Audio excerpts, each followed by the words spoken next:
무리뉴 감독이 컨트롤하고 있는 토트넘 선수들 중에선 좋은 선수들이 참 많습니다.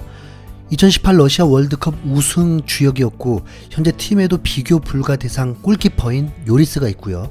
잉글랜드 국가대표 주장이면서 세계 최고 스트라이커라 불리는 케인도 있고요. 무리뉴 감독은 케인은 비교 불가라고도 표현했죠.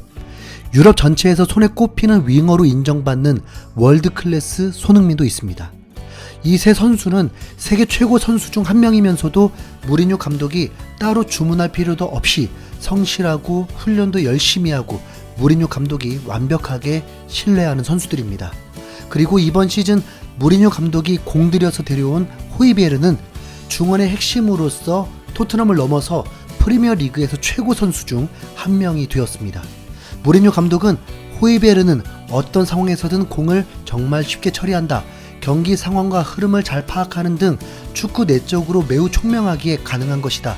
은퇴 후 언젠가는 감독이 될 제목이다.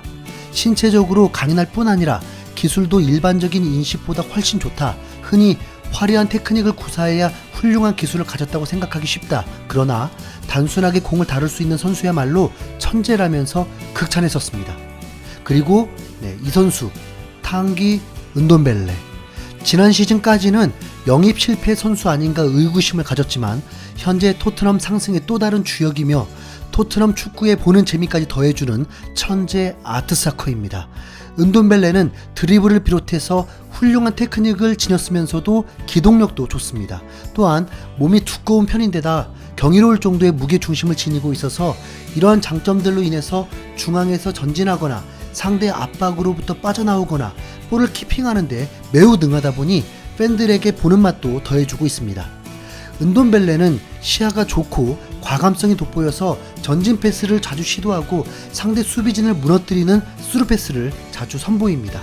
이러한 장점들을 무리뉴 감독도 잘 알고 있어서인지 그의 잠재력은 엄청나다고 하면서 칭찬을 아끼지 않았습니다.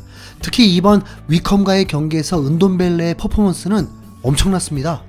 토트넘에서 교체 선수가 2골을 넣은 건 10년 만이라고 합니다. 2골을 넣었지만 실제로는 25분 만에 3골을 다 넣은 거나 다름없었습니다. 윙크스의 중거리 골이 나오기 직전 손흥민으로부터 시작된 은돈벨레에게 준 패스, 그 볼을 받은 은돈벨레가 좋은 시야로 케인에게 단독 찬스를 주게 되었고 아쉽게 골이 무산됐지만 볼이 흘러나오게 되자 윙크스가 골을 넣을 수 있었습니다. 은돈벨레의 패스도 무척 돋보였던 거죠. 이후 1분 만에 손흥민에게 받은 어시스트로 골을 넣고 다음 종료 직전에 환상적인 골까지 넣었습니다. 25분 출전하고 MOM이 된 은돈벨레니까요. 그 퍼포먼스는 결코 행운도 아니었습니다. 이제 은돈벨레는 완벽하게 적응한 상태로 손흥민, 케인만 의존했던 득점 루트로 단조로울 수 있었던 토트넘의 히든카드가 되어줄 거란 기대가 있습니다. 은돈벨레는 1996년생으로 올해 나이 24살입니다. 프랑스 3부 리그에서 뛰던 무명 선수였다가 2부 리그 팀을 최초로 1부 리그로 승격시키는 주축이 됐고 이어서 리옹으로 임대 후 완전 이적까지 되면서 챔피언스 리그에서 바르셀로나를 상대하면서도 전혀 밀리지 않고 오히려 간간히 농락하면서 큰 경기에 강한 모습을 보여주었습니다. 2018-2019 시즌에는 프랑스 리그 베스트 11까지 오르게 되었습니다. 그런데 꼭 기억해야 할 것은 그때 나이가 만으로 21살이라는 것입니다. 미래를 볼 때 잠재력이 무궁무진한 것이죠. 그래서 빅클럽들에게 눈도장을 찍히게 되고 포체티노 감독의 적극 구애에 힘입어 은돈벨레가 토트넘에 입성한 것입니다. 당시 은돈벨레의 영입은 토트넘 18개월 만에 영입이었고 토트넘 내 역대급 이적료 기록인 900억과 팀 내 최고 주급을 받는 조건의 영입이었습니다. 많은 기대를 모았지만 어린 22살 은돈벨레에겐 힘든 프로의 세계를 경험하게 됩니다. 자기 플랜대로 되어지는 게 아니라는 거죠. 포체티노 감독 때문에 왔는데 2019년 11월 중순 갑작스럽게 포체티노 감독이 경질되고 이어서 무리뉴 감독이 지휘를 하게 되면서 은돈벨레는 더 꼬이게 되었습니다. 무리뉴 감독은 은돈벨레의 경기 준비 자세에 불만을 갖고 있으면서 충돌도 발생했습니다. 훈련 과정에서 모든 걸 쏟아붓지 않는다고 판단한 것이죠. 은돈벨레의 축구에 대한 태도에 만족하지 못하면서 전력 외로 분류되는 느낌이었습니다. 아니, 더 솔직히 기다려주고 있었던 것이죠.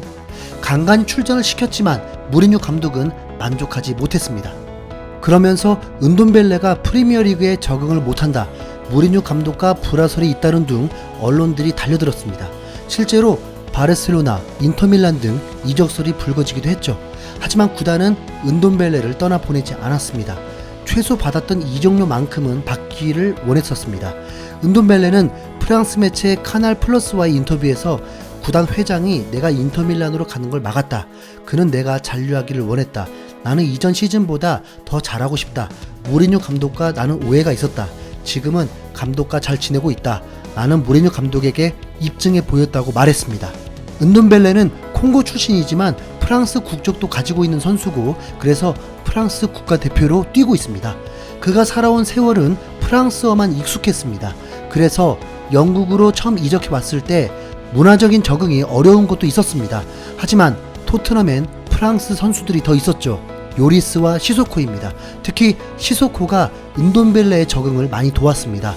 통역사 역할까지 하면서 그에게 많은 도움을 주고, 은돈벨레 역시 시소코를 많이 의지했습니다. 시소코는 은돈벨레의 활약에 모든 이들이 기뻐할 것 같다. 물론 지난 시즌은 그에게 힘든 시즌이었다. 당연하다고 생각한다. 뛰는 무대, 언어 모든 게 다르다. 적응할 시간이 필요하다. 나 역시도 토트넘에 처음 왔을 때 그랬다. 인내심을 갖고 훈련을 열심히 하자고 했다. 몇 가지 문제가 있었지만 지금은 모든 게 좋다. 더 향상될 거라 믿고 있지만 현재 보여주고 있는 것도 최고고, 은돈벨레가 영어를 시작하면서 경기력이 진일보했다. 동료들과 탈의실에서 농담도 하고 장난도 친다. 그는 행복하고 모든 사람이 그의 활약에 만족하고 있다고 전했습니다. 은돈벨레가 무리뉴 감독과 문제도 해결하고 점점 팀에 적응하면서 좋은 활약을 보이고 평가도 달라지기 시작했습니다.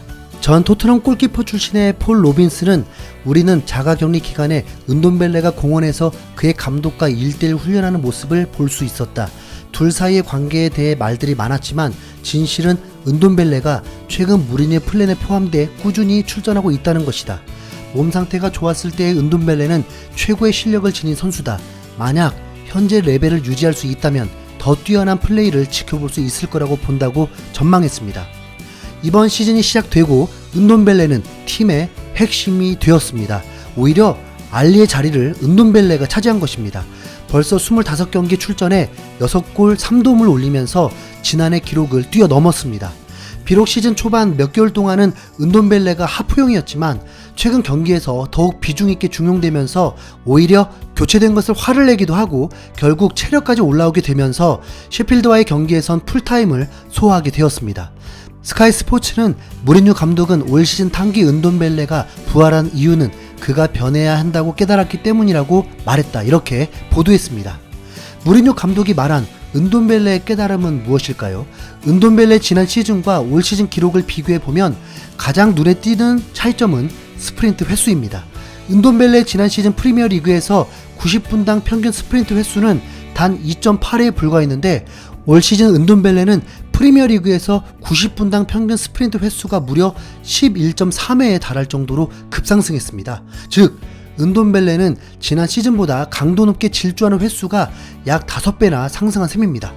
다른 시각으로는 경기에 훨씬 적극적으로 바뀐 거죠. 이는 지난 시즌에 선수 기용에 따른 변화가 있었습니다. 지난 시즌에는 에이스 호이베르가 없었죠. 호이베르 위치에 다이어를 노려 했지만 실패했고, 무리뉴 감독에겐 수비형 미드필더의 전사가 꼭 필요했고 보유한 자원에서만 해결해야 한다면 그걸 은돈벨레에게 요구되었던 게 아닌가 추측됩니다. 그러면서 어려움도 있었겠죠. 하지만 이번 시즌 호이베르가 확실한 자리를 꿰차니 다음이 수월해졌습니다. 은돈벨레에게 맞는 공격형 미드필더로 배치하니 무리뉴 감독의 요구에도 따를 뿐만 아니라 본인의 옷에도 맞는 역할을 하게 된 것입니다. 은돈벨레가 그렇다고 모든 것이 완벽한 것은 아닙니다. 오프더볼 움직임에서 아쉬움을 주고 있고 패스의 정확성이 2% 부족한 듯 해보입니다. 그래도 든든하죠. 손흥민과 케인 그리고 은돈벨레와 호이베르까지 이 에이스들의 활약에 따라 토트넘이 어디까지 순항할지 정말 궁금합니다. 다치지 말고 꼭 끝까지 팀을 위해 자기 역할을 다하는 에이스 선수들 되기를 바라봅니다. 토트넘 파이팅!